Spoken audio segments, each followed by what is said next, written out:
Prezados irmãos e irmãs, louvado seja nosso Senhor Jesus Cristo, para sempre seja louvado, e nossa Mãe, Maria Santíssima.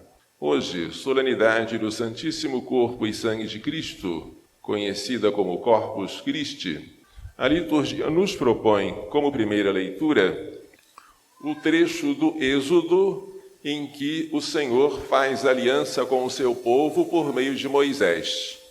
Moisés veio ao povo e transmitiu as palavras do Senhor, aquelas palavras que ele havia recebido no Monte Sinai, os mandamentos. E o povo respondeu em coro: faremos tudo o que o Senhor nos disse.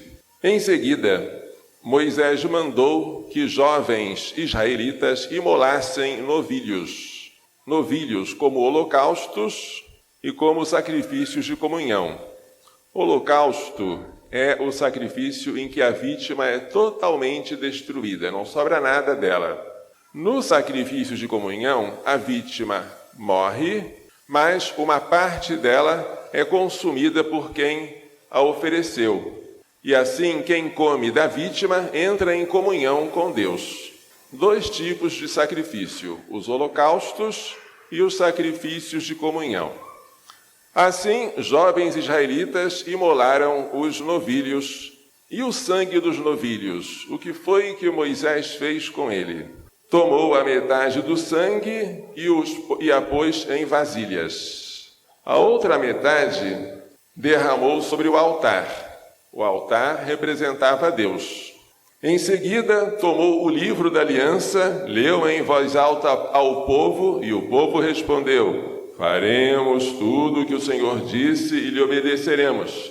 Então Moisés pegou o sangue que estava separado em vasilhas e aspergiu sobre o povo. E disse: este é o sangue da aliança que o Senhor fez convosco, segundo todas essas palavras. É uma aliança de sangue. Sangue significa vida. É uma aliança vital. O sangue de um animal que foi imolado serve para ligar Deus, representado pelo altar, e o povo. Assim, o povo entende que esta aliança não é brincadeira, é algo para a vida e para toda a vida. Se o povo guardar esta aliança, Deus vai proteger aquele povo e vai dar uma terra onde corre leite e mel. Pois aquele Deus já manifestou o seu poder e a sua misericórdia quando livrou Israel do Egito. Agora Israel está no deserto, mas o Senhor vai lhe dar uma terra, se Israel obedecer os mandamentos, se for fiel à aliança. Esta é a aliança que nós chamamos de antiga. Por quê? Porque esta aliança foi quebrada, violada muitas e muitas vezes. E embora Deus enviasse profetas para exortar o povo à conversão, o povo não ouvia os profetas, maltratava os profetas, era um povo de coração duro. Então o Senhor prometeu fazer no futuro uma nova aliança. Essa nova aliança não seria mais com o sangue de animais, mas com o sangue do Filho dele. Ele enviou seu Filho ao mundo para fazer conosco uma aliança eterna. É sobre isso que fala a segunda leitura da carta aos Hebreus. Cristo veio a este mundo e ofereceu não o sacrifício de bodes, touros, novilhas. Ele se ofereceu a si mesmo. Ele próprio foi o sacerdote que oferece e foi a vítima que é oferecida. E se o sangue de animais era usado no Antigo Testamento para purificar os corpos, os rituais de purificação incluíam a aspersão com sangue, quanto mais o sangue de Cristo purificará a nossa consciência das obras mortas, ou seja, os pecados, para servirmos ao Deus vivo. Deus vivo opõe-se aos ídolos que são mortos, que não falam, que não andam e que as pessoas adoram, embora não tenham vida, ao passo que nós adoramos o Deus vivo. Cristo se ofereceu a si mesmo, a Deus, entenda-se, a Deus Pai, como vítima sem mancha. Foi uma vítima perfeita, vítima agradável ao Pai, vítima capaz de oferecer-se ao Pai, reconciliando-nos com Ele, obtendo o perdão dos pecados e nos devolvendo a graça que Adão havia perdido para si e para os seus descendentes com o pecado original. Por isso, prossegue a carta aos Hebreus, ele é mediador de uma nova aliança. Não é mais a aliança de Moisés com sangue de novilhos. Cristo, novo Moisés, é mediador de uma nova aliança. Pela sua morte, prossegue a leitura, ele reparou as transgressões cometidas no decorrer da primeira aliança. E assim, aqueles que são chamados recebem a promessa da herança eterna. Nesta nova aliança que Deus fez conosco com o sangue do seu Filho, nós prometemos seguir o que Jesus ensinou. Jesus não veio abolir a lei, mas levá-la à perfeição, até o extremo. E nós nos comprometemos a seguir o que ele mandou, a perdoar 70 vezes 7 vezes, a mostrar a outra face para quem nos esbofeteia, a manter a fidelidade conjugal até a morte, porque o que Deus uniu o homem não separe, o homem não pode separar. Comprometemos-nos a aceitar o sofrimento como um dom, assim como Cristo aceitou a cruz em expiação de nossos pecados. Comprometemos-nos a renunciar a nós mesmos. Tudo isso nós prometemos nesta nova aliança. Prometemos isso no dia do nosso batismo. Reafirmamos no dia da nossa crisma. E devemos renovar sempre. Da nossa parte é o que nós prometemos. Em contrapartida, o Senhor nos promete desde já a graça, que Adão havia perdido, no futuro a glória, que é a herança eterna, a visão de Deus face a face, que nos traz felicidade. Esta é a nova aliança. Pela graça, nós agora ganhamos um coração novo, que substitui o coração de pedra do povo de Israel. Ele veio em minha vida em um dia especial, trocou meu coração por um novo coração. No dia do batismo ganhamos um coração novo, capaz de perdoar, capaz de ser fiel, capaz de suportar com paciência as fraquezas do próximo, até o fim. Este coração novo nos é dado porque foi infundido em nós um novo Espírito, o Espírito Santo, que sopra sobre nós e nos ajuda a cumprir os mandamentos com facilidade, como o vento empurra o barco à vela, que vai andando com facilidade, não com a dificuldade de quem está remando com as suas próprias forças.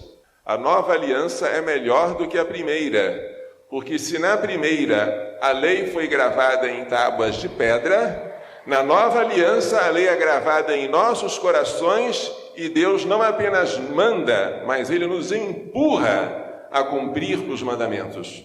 O Evangelho hoje traz-nos a instituição da Eucaristia. Era o primeiro dia dos ázimos, dos pães sem fermento, e os discípulos iriam comer com Jesus a ceia pascal. Esta ceia era celebrada pelos judeus em memória daquele dia em que o Senhor mandou que Israel tomasse um cordeiro por família, um cordeiro por casa, macho, sem defeito, de 1 ano, e que guardasse até o dia 14 do mês de Nissan. E à noite desse dia, esse cordeiro deveria ser imolado. Depois de imolado, o sangue dele deveria ser colocado nas portas, porque as portas marcadas com o sangue daquele cordeiro seriam poupadas do extermínio. O anjo iria olhar para o sangue, iria passar adiante e não iria matar o filho primogênito daquela família, mas iria matar todos os outros primogênitos que estavam no Egito. Então aquele sangue daquele animal serviria de sinal de salvação. E o corpo do animal? O corpo deveria ser comido pela família. Se a família fosse pouco numerosa, deveria chamar os vizinhos. A quantidade necessária para consumir o cordeiro. Deveria consumir o cordeiro às pressas, porque o Senhor iria passar. E o povo teria que ir correndo para sair do Egito. Deveria comer com os rins cingidos, com a cintura amarrada com um cordão, em atitude de prontidão, com um bastão na mão, preparado para a viagem, e às pressas, porque o Senhor iria passar. Aquele cordeiro serviu de sinal de salvação. O sangue dele impediu a morte, a carne dele que eles comeram serviu para que eles entrassem em comunhão com Deus, foi um sacrifício de comunhão, e nenhum osso desse cordeiro foi quebrado. Não se quebrava o osso do cordeiro pascal. Tudo isso nos faz lembrar Cristo. Os ossos dele não foram quebrados. Ele foi imolado no lugar do cordeiro antigo. O seu sangue serviu para livrar-nos não da morte física, mas da morte eterna. Purificou-nos do pecado. Cristo veio para morrer no lugar dos animais do Antigo Testamento. E ele iria derramar por nós o seu sangue na sexta-feira à tarde. Porém, ele quis antecipar este sacrifício na última ceia, que ocorreu na quinta-feira santa. Ele disse que seria a última. Não beberei mais convosco o fruto da videira. É a última vez. Até o dia em que beberei o vinho novo no reino de Deus.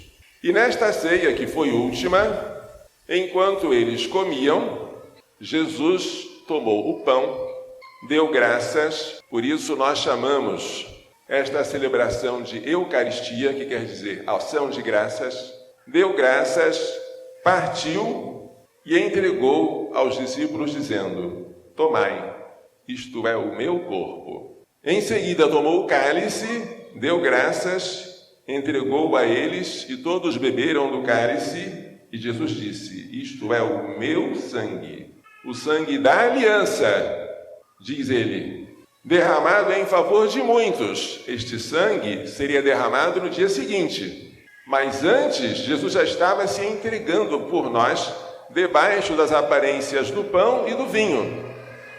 O corpo seria morto no dia seguinte, o sangue seria derramado no dia seguinte. Mas antes do seu sacrifício sangrento, cruento, no Calvário, ele quis se entregar por nós de maneira incruenta, não sangrenta, sob a aparência amena de uma refeição, debaixo do pão e do vinho. E assim os discípulos comungaram, entraram em comunhão com Jesus, que ali se apresentava como uma vítima de um sacrifício de comunhão. Ao passo que, no dia seguinte, Jesus iria morrer como num holocausto. No holocausto, a vítima é destruída. No sacrifício de comunhão, a vítima é dada aos sacerdotes para que comam dela. São duas maneiras de oferecer um sacrifício. Sacrifício de comunhão na última ceia, holocausto no Calvário. Mas é o mesmo sacerdote, Jesus Cristo. É a mesma vítima, Jesus Cristo. É o mesmo sangue, o sangue de Cristo. E, portanto, não há dois sacrifícios, é um só. Apenas a maneira de oferecer é que muda. De maneira incruenta na última ceia. De maneira cruenta no Calvário. E o que Jesus fez na última ceia ordenou que nós perpetuássemos. Que nós fizéssemos também, em memória da sua paixão e morte. Quando ele disse: fazei isto em memória de mim, deu-nos a ordem de celebrar a Eucaristia, que nós celebramos, na qual ele se torna presente com seu corpo, sangue, alma e divindade, debaixo das aparências do pão e do vinho. Nesta celebração ele se oferece ao Pai, e o sangue dele, melhor que o sangue de cordeiros e touros, nos reconcilia com Deus. E nesta celebração, que é um sacrifício, ele também se entrega a nós como alimento, o sacramento da comunhão. Terminado o sacrifício, o padre terminou de celebrar a missa. Terminado o sacramento, o povo já comungou e foi embora. O que resta? Resta a presença de Jesus no tabernáculo, no sacrário. A Eucaristia é sacrifício, é sacramento, mas também é presença.